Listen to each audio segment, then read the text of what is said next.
rebuttal presented by the prosecution is wrong, considering that there's no such allegation in the articles of impeachment, Your Honor.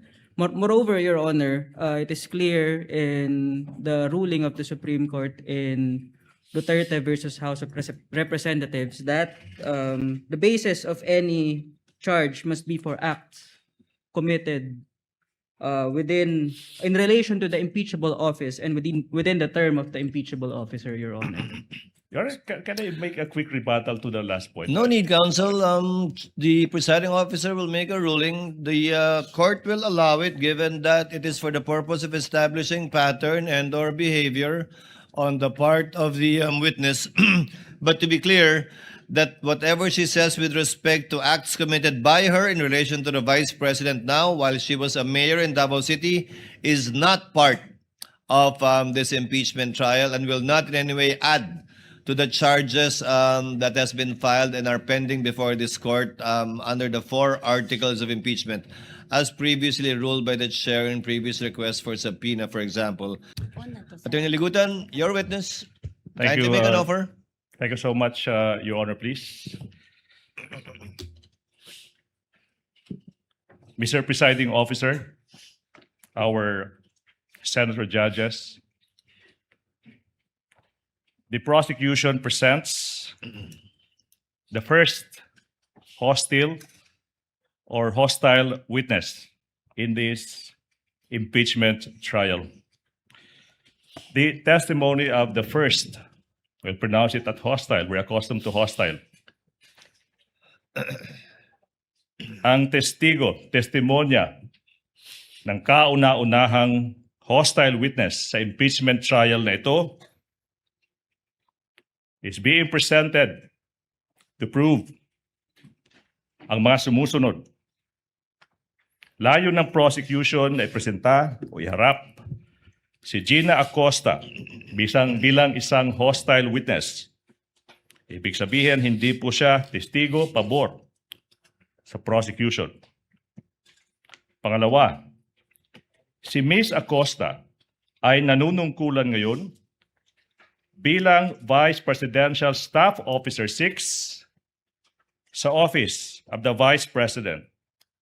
Pangatlo, siya ay nagsilbing Special Disbursing Officer or SDO ng Office of the Vice President noong taong 2022 at saka 2023.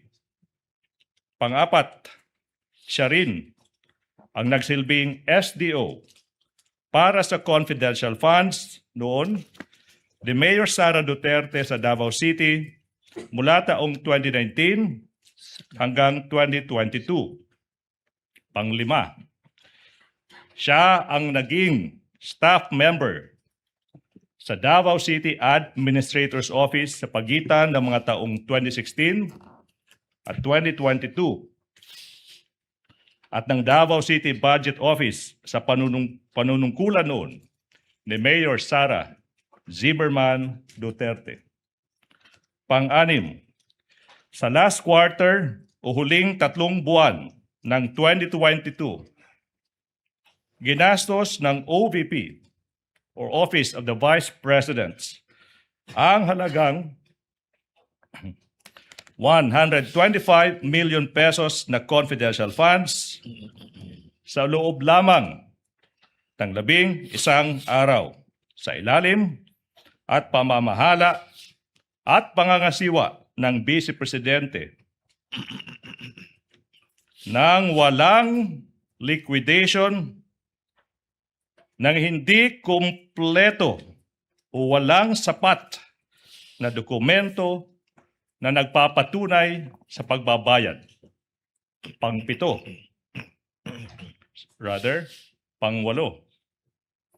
Inatasan ng Vice Presidente ang witness na i-encash ang kabuuhang halaga na 500 million pesos or kalahating bilyon noong ika-20 ng Disyembre 2022, ika-6 ng Pebrero, ika-25 ng Abril, at ika-14 ng Hulyo 2023.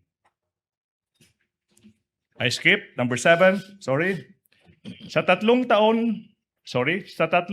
quarters ng 2023, ginastos ng OVP ang halagang 375 million na confidential funds sa ilalim ng pamamahala at pangangasiwa ng Vice Presidente nang walang liquidation, wastong liquidation rather, nang hindi kompleto o walang sapat na mga dokumento na nagpapatunay sa pagbabayad. Let's go to number 9. Ang lahat ng confidential funds na inilaan sa OVP ay na-withdraw in cold cash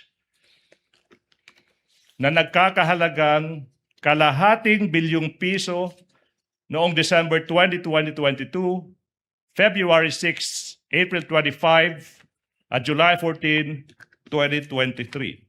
Pang-10, inutusan ni VP Sara na ibigay ang kabuuhang 500 million pesos, 500 million pesos in cold cash sa security officer ng OVP na si Colonel Lachica na hindi isang accountable officer, isang paglabag sa batas. Sa Joint Circular 2015-01, pang-11, ang ginagawang disbursements ng confidential funds sa ilalim ng Office of the Vice President. Ang ginawang disbursements ay maraming bahid o namumutakti sa pagsuway at paglabag sa Joint Circular 2015-01. 12, bigo ang respondent, Vice President, na maliquidate ang kabuuhang halaga na 500 million pesos na pera ng bayan, 500 million pesos, alinsunod sa demand o kahingian ng Joint Circular 2015-01. Pang-13, dahil dito, maituturing na ginastos ng Vice Presidente sa pansariling gamit at kapakinabangan ang 500 million pesos na pera ng bayan na confidential funds ng Office of the Vice President. Lastly, Your Honor, please, tutukuyin ng witness ang mga dokumentong may kaugnayan sa mga aligasyong nakasaad sa Articles of Impeachment. That's for the offer. Comment, Attorney Bacuel? Your Honor, for purposes number 2 and 3, we are willing to stipulate. We note that for purpose 3, this was already part of the admissions of the parties in the pretrial order. And it's contained in Part 1A, Item 2.8 of the pretrial order, Your Honor. For purpose number 4 and 5, as regards the confidential funds in Davao City and the position of the witness as SDO of Davao City, we would like to object on the ground of irrelevance, Your Honor, considering that for the simple reason that the confidential funds in Davao City are not part of the allegations in the articles of impeachment. So there's really no fact in issue to be proved by the testimony of the witness, Your Honor. And for all the other purposes, Your Honor, these are subject to cross-examination. What does Attorney Ligutan say with respect to counsel's stipulation to your second and third offer? The stipulation is well taken, Your Honor, please. So therefore, it is established na si Ms. Acosta ay ngayon nanunungkulan bilang Vice Presidential Staff Officer 6, saka nagsilbi siyang Special Disbursing Officer noong taong 2022 saka 2023. However, Your Honor, please, yung punto na walang relevance, yung naging pagsisilbi as SDO para sa confidential funds mula 2019 saka 2022, saka I think yun, di ba? Your Honor, please, we beg to disagree. It is very much relevant very much relevant in today's proceedings, considering, Your Honor, please, that it is her experience as the SDO of Davao City in those inclusive years that led the Vice President to also bring her to the office of the Vice President and do the things they did in Davao City, this time with the money of the office of the Vice President. That is very much relevant to the prosecution's case, Your Honor, please. May I respond, Your Honor? Yes, before the presiding officer makes a ruling, counsel. Yes, Your Honor. The rebuttal presented by the prosecution is wrong, considering that there's no such allegation in the articles of impeachment, Your Honor.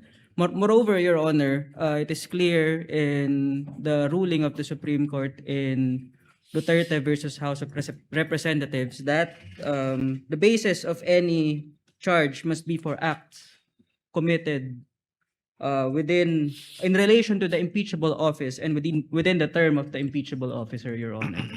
Your Honor, can I make a quick rebuttal to the last point? No need, counsel. The presiding officer will make a ruling. The court will allow it, given that it is for the purpose of establishing pattern and/or behavior on the part of the witness. But to be clear, that whatever she says with respect to acts committed by her in relation to the Vice President now, while she was a mayor in Davao City, is not part of this impeachment trial and will not in any way add to the charges that has been filed and are pending before this court under the 4 articles of impeachment, as previously ruled by the chair in previous requests for subpoena, for example.